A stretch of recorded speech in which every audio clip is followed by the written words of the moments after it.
And it was good having you here. All right. We will now link up with Eshamomo Imodu and Tijesu Adeoye in our Abuja studio. Good morning, Eshamomo, Tijesu. How is Abuja this morning? We just talked about technology and the need to spread authentic news. I hope you are being proactive with regards to that. Yeah, definitely. Thank you so much, Veronica. I think here also in Abuja, the consciousness is just there that we all just have to draw the line between the fake news and the real news. And those of us in the conventional media do have a role to play, to actively participate, I think, in that circle. Of course. All right. Tijesu, what do you think about that? Well, I also agree. You know, the fake news trend has been one that has been talked about for so long, and the need to, you know, spread useful and meaningful information has, you know, been emphasized. And it's just good that we have this talks about it because of, you know, the modernization of technology and all of that. Welcome to the nation's capital city of Abuja. The political landscape is gradually getting busy as opposition forces are strategizing for the 2027 presidential election. Now, there are also reports suggesting that several key opposition parties and influential politicians are in talks to form a coalition aimed at presenting a united front against the ruling party. Now, key figures include former vice presidents, governors, and party leaders have been meeting behind closed doors to iron out differences and establish a consensus candidates. And the opposition is also questioning the rationale behind the president's economic policies, which they claim have brought so much hardship on Nigerians. But the ruling party is saying the pain is just for a while. This development and more have continued to be in the center of political discussions for some time now.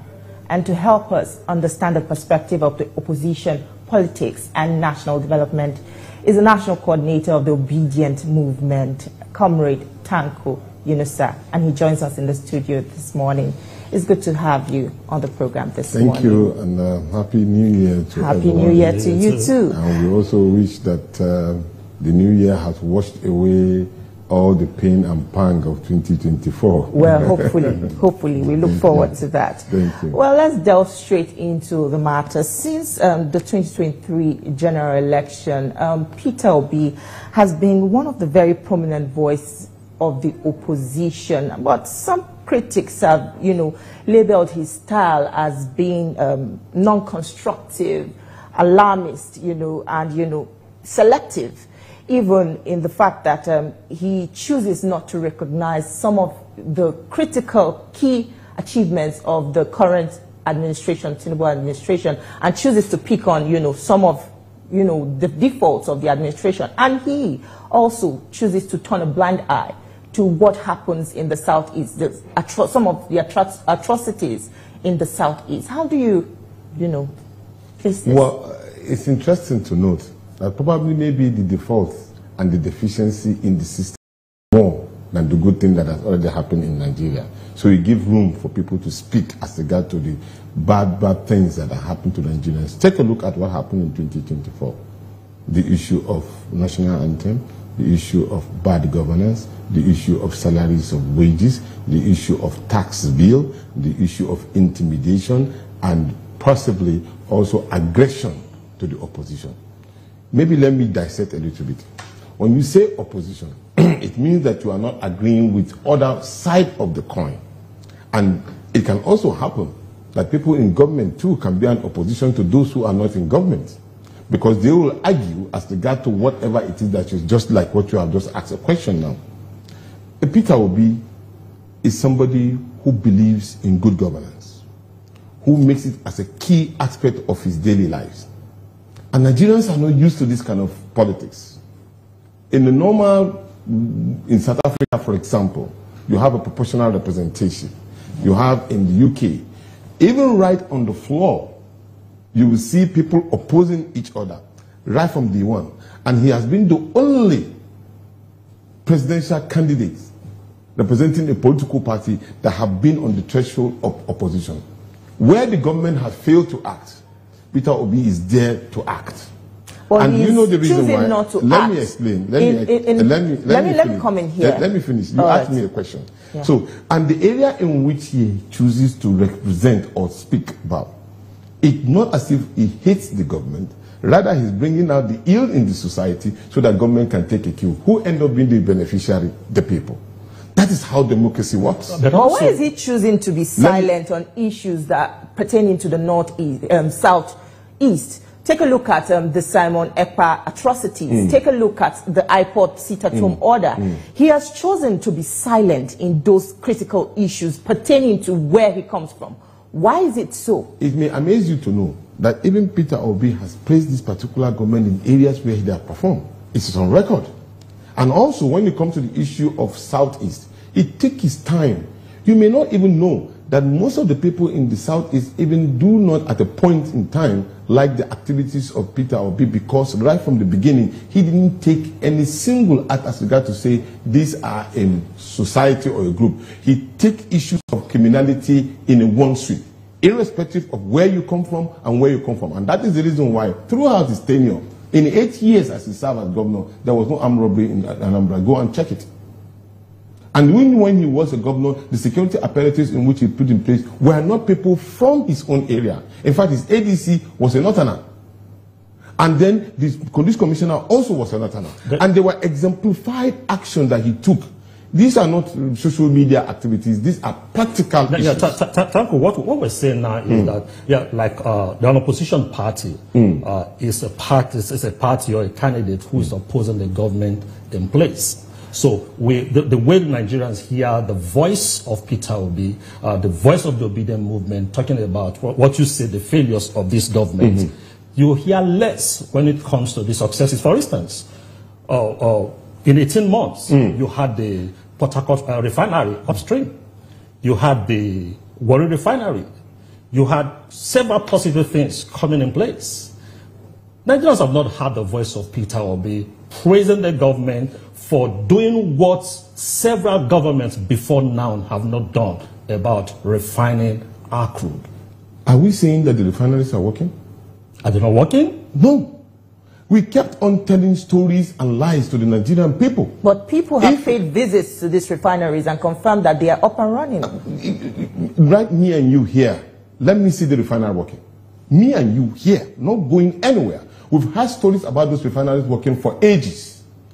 When they break down, nobody knows. When they are working, nobody knows. If the refineries are working, you and I wouldn't be buying petroleum at almost exorbitant rate of 900 and something naira. But let's be sincere. But let's look at it in perspective. Yes. You're saying the refineries are not working. I have not seen it. Have you gone to visit them? No, I don't even need to go. Look, you need to visit the site also. Let's talk in this manner.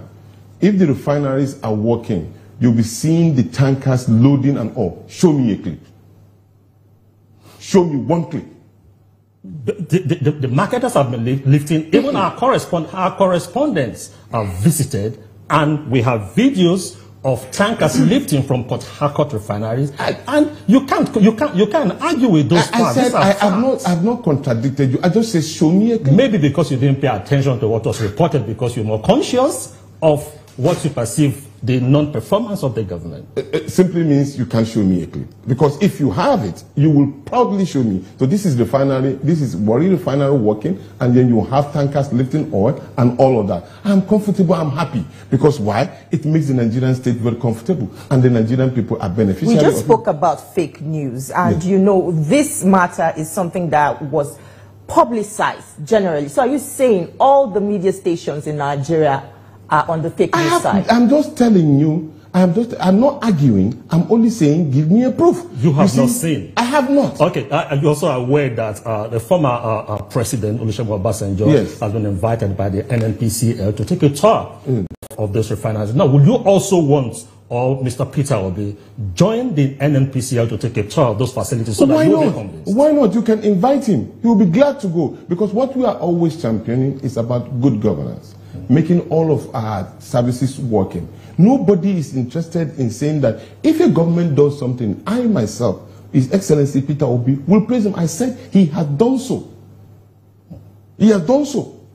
When they have done very good, he say it. So this opposition does not necessarily mean you have to be antagonistic. But when the issues are too weighty, I just mentioned some now. Even the salary wages of the civil servant, up to now, they have not been choreographed. Yet the things are going skyrocketed. And then when you talk about the issue of intimidation, I just watched your own presentation right now. 10 million naira was charged on a lady who just accused Sheyi Tinubu. 10 million naira.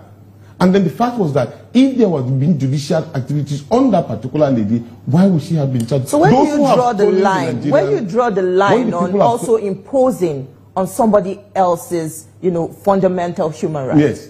Yes. Where do you draw the line? No, when you do, you have the courts to deal with these issues. But when you are talking about, because the Nigerian people are not stupid, people have stolen Nigerian funds to a point of stupor. None of them have been convicted in that line to that extreme level. But somebody make a statement on an issue that affected her life. What about her own fundamental right that has been affected? What has been done about it? Her siblings were killed in a position when they were struggling to fight for human rights. Well, nobody cares about that. You asked for a video of refineries which are up and running. As you can see, that is it. Port Harcourt refinery on the screen right now. So what do you have to say about that? Is this not proven enough? You only show me. You're only showing me the refineries. So you want to be there physically? No, you're not showing me a refinery. The disturbing aspect is that you speak for a former presidential candidate. So Nigerians hold whatever you say in high esteem. Exactly. Now, if you're saying after several weeks that the Port Harcourt refineries have been producing, journalists have visited the place, marketers have gone there, and things are going normally, and you're saying it's not producing. It's not disturbing coming from somebody like you. You know the problem. When you tell too much lies, you look for another lie to block that particular lie. You and I are here. How many times have we been told that those refineries are working? Be sincere. How many? We are not being told now. We are being shown. And you requested for a video, and the video is playing right now. You're still insisting. Yes, I will insist because already lies have been told to me several times. The NNPC managing director have told Nigerians severally. Because of that particular lies, those lies have become big normal norms. Okay, let's look in at our daily life. So when even if you see the truth, if you are telling me you're showing me the truth, I will want to verify so that I will not be hit twice or three times again. So you also want to join former president? You just said that you are inviting my. No, I'm not the one inviting. Oh no, you are asking them to invite my invited him. Fantastic. I said, would you and your principal be willing to join? Why not? If you invite us, we will go and help in verifying these particular facts. Now, let's come back to the obedient movement and the Labour Party. 2023, Mr. Peter Obi was the presidential candidate. As it is, the recent court's ruling suggests that a former presidential candidate on the platform of the Labour Party does not belong to the faction that is in charge of the Labour Party. So, does it mean that he does not have a party as we head towards 2027? Well, as I am here, I was invited as the coordinator of the obedient movement. And the Labour Party has its own apparatus and structures. If you invite me to speak on the obedient movement, I'm ready. When you talk to me about Labour Party, I am not in charge. Yeah, I want you to speak as obedient I only movement. Speak to you ahead. I want you to speak as obedient movement. In relations to 2027. What we are doing is building a home for ourselves. You are familiar with the political terrain. The political terrain, usually when you are going into politics, you need your own house, just like the PDM. If you remember the PDM being instituted by the former head of state, President Musaya Adwa, these are some of the ways in which some of the political gladiators at the moment are using. And so therefore, the obedient movement represents a new strata in our lives, where it has the largest number of population of Africans, even Nigerians, everywhere in the world, championing good causes that affect African countries. And obedient movement has emanated from Africa, championing good cause, accountability, transparency, and all of that. And those are the things that we champion. And so we are building this particular house, led by His Excellency Peter Gregory Obi, to say, hey, let it go. Let us imagine what we have in the past. what is present in the situation now, and then what we're going to have in the future. So it's something that is culminated all from our bad decay in governance, cut across, and the obedient movement cut across all aspects of our lives. Even in the ruling government, we have obedience, because as long as you believe in good governance, you are an obedient. Well, we had a discussion, a very robust discussion yesterday with the National Publicity Secretary of the All Progressives Congress, Felix Morka. Let's listen to some comments he had to say yesterday. Your party has labeled the presidential candidate of the Labour Party as a prophet of doom because of his criticisms of President Bola Tinubu's administration. But he seems to still enjoy, the support of some Nigerians on his claims. What do you have to say about this? Look, quite frankly, I regret that a man in Peter Obi's standing who contested for the office of president would indulge in this level of, flippancy, quite frankly. It's one thing for a statesman or, somebody who, operates at that level to have his view. And he's entitled to his own opinions about, how he perceives the government or the economy. But he's not entitled to mislead anybody. He's not entitled to, conjure up false narratives and expect that everybody should simply embrace it. Look, whatever Peter Obi says, and like any other politician, whatever they say, there are people who will, who are just blinded, who will support them irrespective of, what they say. Even if they call for something outrageous, they will still support them. That's normal. But, but that doesn't mean that everyone should, kowtow in that unreasonableness. Look, for me, Peter Obi's, and if you notice that, look, I'm the spokesman as a spokesman of the party. I have been very restrained in my commentary and critique of Peter Obi's very outlandish claims.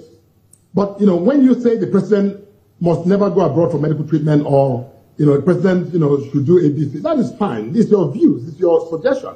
But Peter Obi himself, just after he made those, broadcasts, videos were showing up where he was talking about his medical trip abroad to do surgery, and where in the UK he met a doctor. The first doctor he met was, somebody called Ayo, and the second one was somebody called Opina. His point was that a lot of Nigerian doctors were, operating in the UK. Meaning that Peter Obi himself, goes to the UK to do surgery and Mr. Felix. Well, those were clips from our program yesterday with Felix Morka. Now, Peter Obi has since reacted through his Twitter handle to this statement made by the National Publicity Secretary of the APC. But some people have also, criticized his concerns as his usual mode of, whipping up sentiments and playing the victim card. And, some have already said, accused him also of being divisive, inciting, just inciting people against the government. What are your thoughts? Deliberately, pushing false narratives. Okay. I will not even refer to what he had what you just showed me. I will even want to refer to what he said even on Arise TV. I think he's too emotional. He's not being more as a Democrat.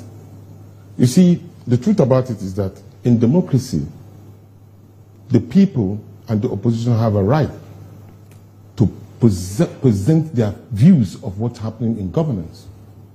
It is your right also in governance to challenge that particular position of the so-called opposition, because both of you can be in the same opposition. Where are his figures? Obi gave figures.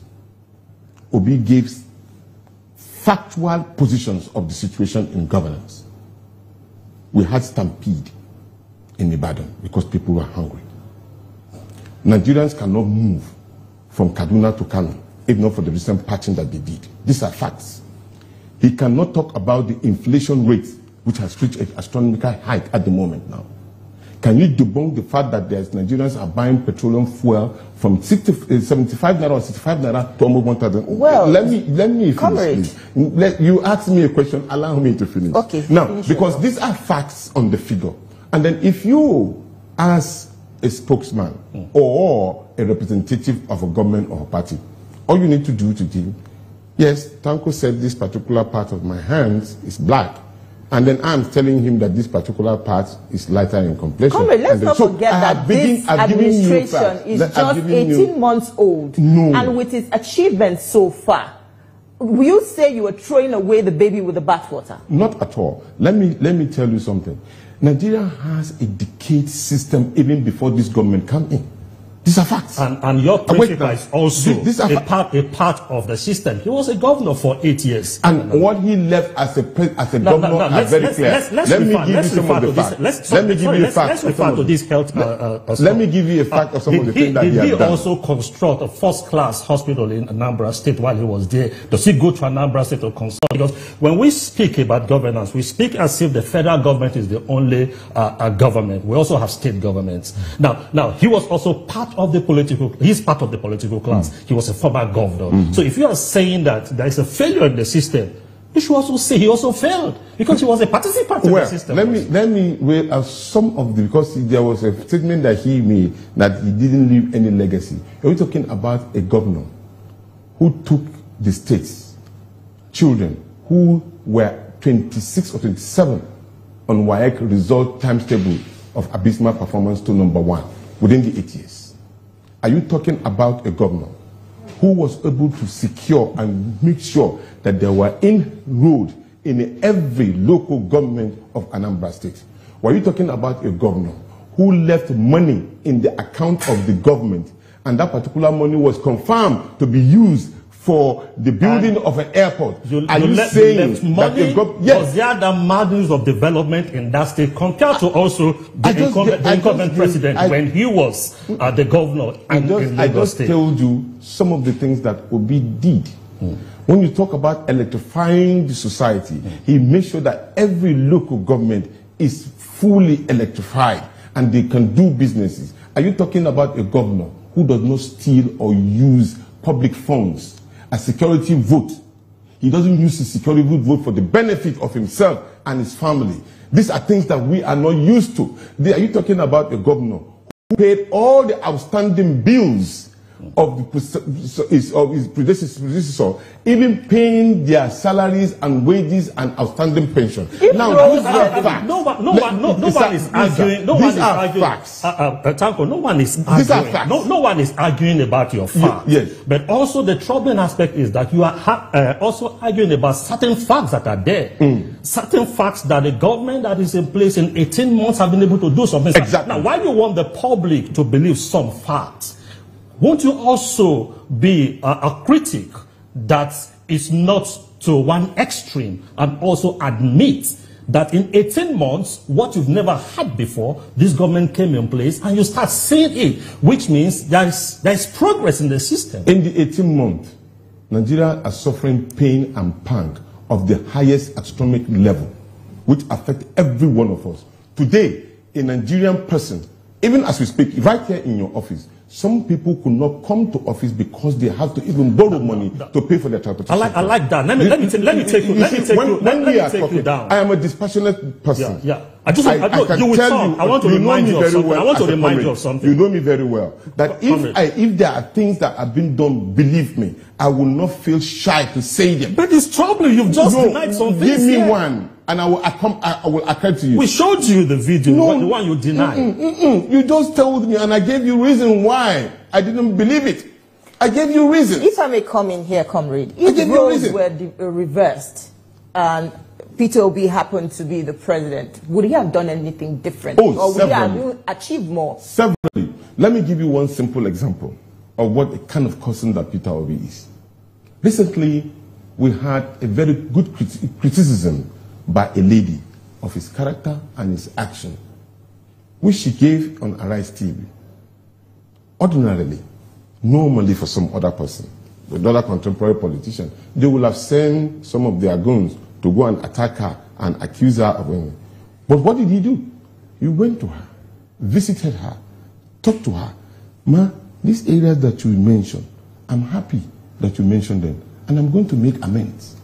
And now today she's one of his biggest fans. This is how to do democracy. He also told me a story. While he was governor of Anambra State, he visited the church. Of course, as a very, a Catholic. He visited the church. Then the woman accorded him and accused him. What are you doing here?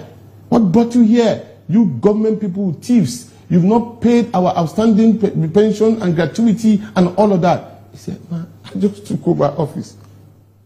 Please, man, I will come to your house so that you can tell me these stories of how your pension was not paid. And I assure you I will do. He went to her house.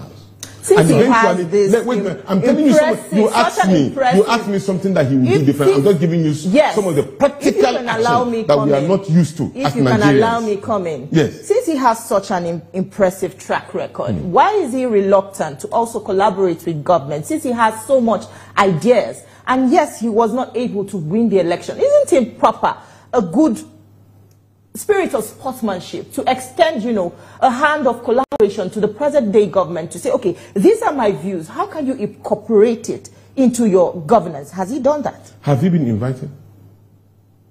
Yeah, the president, when he came in, called all those that contested. No. There is no record. When you talk about a blank, open invitation does not mean a formal written invitation.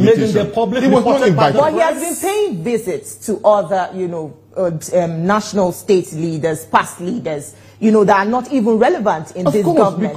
So did they also extend hands of invitation so many to him? Of them who have a formal invitation to him? Look, like for example, Atiku Abubakar, former vice president of Nigeria, invited him to be at his university, and all of us know that both of them are actually contesting for the same seat. But they are both members of the opposition. Let's quickly talk about the planned merger. There's been this alignment of forces, and you're talking about a merger. Like I said earlier, your candidate, your principal, does not represent any political party as it were. 2027 is just around the corner. Are we likely to have leaders that will bury their own ego and form a merger, just like the APC did when the legacy parties subdued their own personal interests and brought out the APC that was able to win an election? Are we likely to see this merger work out between all these other parties? Well, maybe a lot of people need to understand the difference between a merger and an alliance. Exactly. An alliance means me and you become partners, like a business. Bring your strength, I bring mine, let's make it work. An alliance I've never worked, I've never won any election. Well, probably maybe it has not been practicalized in certain ways. The one that have been seen to have worked because it's a merger. Exactly. And merger means you submit your political party platform and everything, then it becomes a brand new political party. So is there an alliance you are working towards? At the moment now, we are running on our own, just like as the principal has said, he's still a member of the Labour Party. I am still a member of the Labour Party. But you see, politics is dynamic. Anything can happen within a short period of time. And you can align and realign of your common purposes. And that can happen. You could see, yes, of course, there's no particular discussion within party to party. At the moment, there's none. Individual presidential candidates and all have not also met formally to say we are doing A, B, C. But of course, as politicians, is there any timeline for your meetings? Do you have any timeline that by the first quarter, second quarter, this is what we want? Because Nigerians are interested. Yes, I know. I have read the perspective of Nigerians and all. But then, as they have to be patient enough so that they can get the right thing on the right perspective. Because if a wrong thing is done, they will blame them for taking a wrong step. But one thing is assured, that people of like minds are talking to themselves, as normal as human beings, as politicians. But when the time comes for any of those particular fundamental discussions, everybody will see. Let's speak quickly about the obedient movement, which has, become a very prominent force since the 2023 general elections. But it has also been accused of, infusing a lot of toxicity into the campaigns. And, Peter Obi did little or nothing to say or do anything about this. How would you say movements like yours can also manage their temperaments, their political temperaments and behavior to ensure that they, infuse democratic values into and accept other people's, beliefs, their views and reactions about, their political stance? Maybe it would have, I would have been more happier had it been that maybe Felix Moka was able to exemplify such. In fact, maybe this is the time for us to actually enact the act, the electoral act, which talk about hate speech. We are all witness to what he said about Peter Obi just in our eyes. This is totally unacceptable to us. Totally, it's condemnable. In fact, if we are to chant, because I've made a statement against his personality or making, I told you that he's so emotional, and it's wrong for him to make it. We in the obedient movement are very decisive in our actions. You cannot, as a Nigerian, sit back and watch how your common matrimony has been stolen to a point of stupor by others. Just because you make statement and say, no, ABC cannot be like this. Millions of nairas and dollars and lies have been told to Nigeria. Unaccountable transparency in terms of borrowing and expenditure. That has not been done. And so, because Nigerians are now speaking to areas of that nature, and then people feel that probably they are being aggressive, come on. Thank you so much. It's quite unfair. Thank you so much. Thank you. We must thank you very specially for your contributions. Thank you very much. God bless Nigeria. And God bless you too. Thank you. Well, we had a very, very robust discussion. Sure. I wish it could continue, but unfortunately for time. Don't worry. Anytime you like, you can invite me. I'll be ready to go. Okay. Well, that's it from us here in Abuja. Over to you in Lagos. Veronica.